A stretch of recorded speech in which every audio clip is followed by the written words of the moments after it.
Hello বন্ধুরা, good morning. চলে আসলাম আজকের নতুন দিনের নতুন আরেকটা ব্লগিং নিয়ে। এখন অনেক সকাল আর আমরা মা মেয়ে বসে এখন এখানে একটু গল্প করছি। না, এখনও চা খাইনি। মিমির আজকে স্কুল নেই, তো চলো মিমি কী করছে দেখে নাও একবার।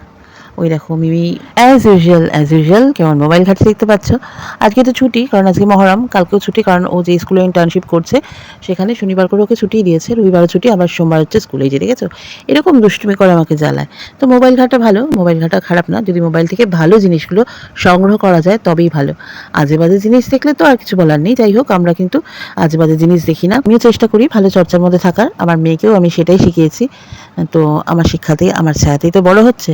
তো যাই হোক, আমরা সোশ্যাল মিডিয়া থেকে অনেক নলেজ গ্যাদার করি। তো আমাদের মা মেয়ের চা খাওয়া হয়ে গেছে, এখন রুটি আলু ভাজা খেলাম জলখাবারে। আর এই দেখো একটা খুব ভালো পডকাস্ট দেখছি আমরা দুজনে মিলে বসে। তোমাদের বলছিলাম না যে সোশ্যাল মিডিয়া থেকে কিন্তু আমরা ভালো নলেজ গ্যাদার করার চেষ্টা করি। সোশ্যাল মিডিয়া কিন্তু ঈশ্বরের একটা আশীর্বাদ, সেটা তোমাদেরকে বলছি, ভিডিওটা দেখতে থাকো। আজকে লাঞ্চে ছিল দেখো মুসুরির ডাল, আর এখানে একটা ভাজা করেছি, আলু পেঁয়াজ আর ডিম সিদ্ধকে টুকরো টুকরো করে, আর ডিম কারি করেছি।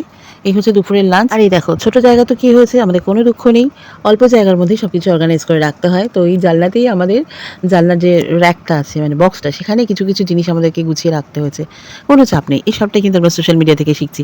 আসলে বিভিন্নভাবে আমি ফিল করেছি যে সোশ্যাল মিডিয়া কিন্তু সত্যি আমাদের কাছে একটা আশীর্বাদ। সব কিছুরই খারাপ দিক ভালো দিক আছে, তুমি যেটাকে নেবে সেটাই তোমার জীবনে থেকে যাবে। তো চলো আমার ভাবনা তোমাদের সাথে শেয়ার করে নিই। তেনারা কিন্তু এখনও ডেকে যাচ্ছেন, শুধু বসন্ত না, বর্ষা ঋতুতেও তারা ডাকাডাকি করছেন। তো বন্ধুরা, সবেমাত্র খেয়ে আসলাম। আজকে অনেকটা দেরি হয়ে গেছে। এখন কটা বাজে? 4:30?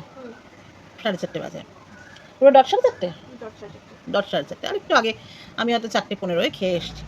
তো এই সিজনে না খাওয়ার পরে ভীষণ গরম লাগে, সব কিছুতেই একটা ভ্যাপসা গরম লাগে। দেখো বৃষ্টি হবে বলে বৃষ্টিটাও তো হলো না, একটুখানি ঝিরঝিরে হয়ে আবার বন্ধ হয়ে গেল। কালকে কি সুন্দর সারাদিন রেইনি ঠান্ডা ঠান্ডা কুলকুল একটা দারুণ ওয়েদার ছিল, আর আজকে দেখো একটা ভ্যাপসা গরম, খুব কষ্ট হচ্ছে। তো এত দেরি কেন আজকে হলো বলো তো? এই জন্যই দেরি হলো কি, আজকে তোমরা দেখেছো আমরা মা মেয়েতে মিলে পডকাস্ট শুনছিলাম। আমি তোমাদের আগে বলেছি না যে আমি খুব পডকাস্ট দেখি, আমার খুব ভালো লাগে। ইউটিউব থেকে খুব ভালো ভালো মানুষের, আসলে কী বলো তো, আমি মনে করি সোশ্যাল মিডিয়াটা আমাদের কাছে ঈশ্বরের আশীর্বাদ ছাড়া আর কিচ্ছু না। আমি এটা বিশ্বাস করি যে ভগবানের ইচ্ছে ছাড়া গাছের একটা পাতাও নড়বে না। তো সেই ভগবানের ইচ্ছেতেই আজকে আমাদের কাছে সোশ্যাল মিডিয়া এসেছে, এবং সোশ্যাল মিডিয়া আছে বলেই আমরা অনেক কিছু শিখছি, অনেক কিছু জানছি। এবার একটা কথা ওঠে যে তাহলে কি যখন সোশ্যাল মিডিয়া ছিল না তখন কি কিছু ভালো ছিল না? নিশ্চয়ই ছিল। আমরা অনেক কিছু শিখে বড় হয়েছি আমাদের মায়েদের কাছ থেকে, তেমনি সেই সাথে অনেক কিছু অজানাও থেকে গেছে যেগুলো আজকে আমরা জানছি। ভালো ভালো মানুষ, যাদের প্রচুর পাণ্ডিত্য আছে বিভিন্ন সাবজেক্টের ওপর, তারা জেনে প্রপার নলেজটা আমাদেরকে দেয়। ঠিক আছে, আমার কথাই বলছি, ছোটোবেলা থেকে বড় হয়েছি। একটা ভালো মেয়ের লক্ষণ হচ্ছে সেই মেয়েটা লেখাপড়ায় ভালো হবে, সেই মেয়েটার চাল চলন হাঁটা চলা খুব ধীর স্থির হবে, খুব ধীর স্থিরভাবে কথা বলবে। সেই মেয়েটা মুখে মুখে তর্ক করবে না। সেই মেয়েটা যদি একটু স্মার্ট হয়, সেই মেয়েটা যদি একটু পাকা পাকা কথা বলে, সেগুলো খুব খারাপ, সেগুলো খুব সকলের কাছে খুব দৃষ্টিকটু লাগে। এই ব্যাপারগুলো জেনে বড় হয়েছি।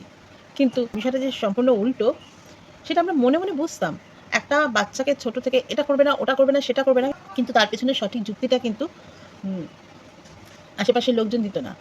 বরঞ্চ কিছু কাজ সে যদি করতো, ভালো কাজ, সেটাকে নিয়ে এত বেশি তাকে ক্রিটিসাইজ করা হতো, তার মধ্যে একটা হীনমন্যতা তৈরি হতো, তার মধ্যে নেগেটিভিটি তৈরি হতো।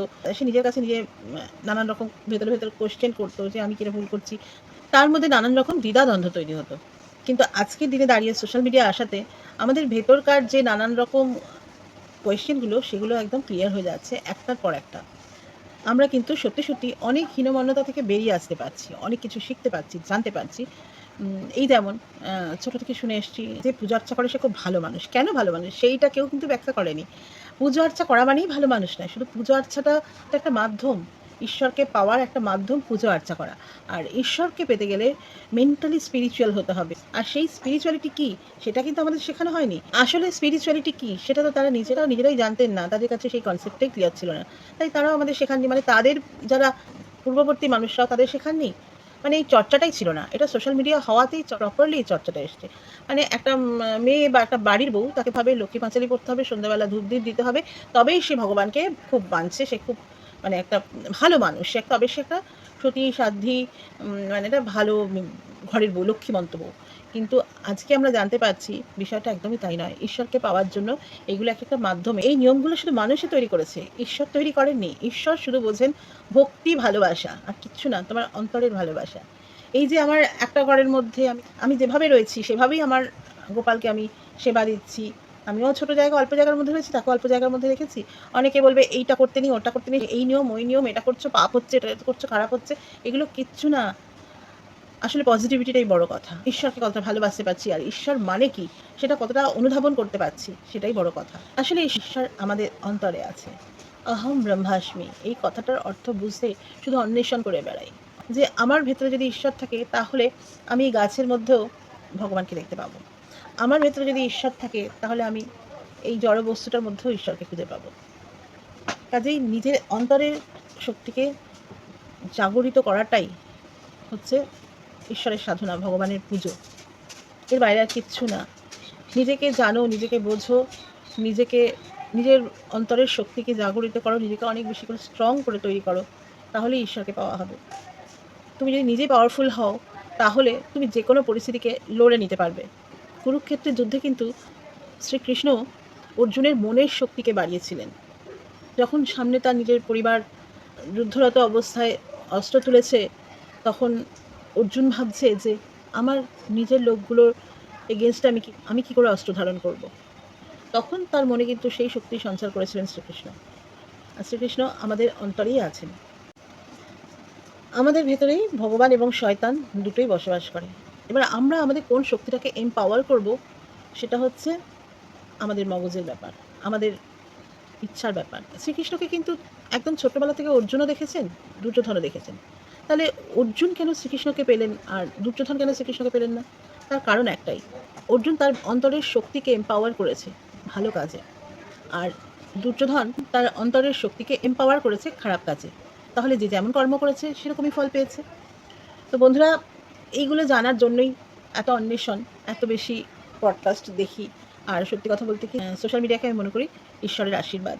আর সেই ঈশ্বরের আশীর্বাদ আমার হাতে যখন আছে, আমি কেন সেটাকে ইউটিলাইজ করবো না? তো চলো আজকে এই পর্যন্ত, আবার অন্য একটা ভিডিও নিয়ে পরে ফিরে আসবো।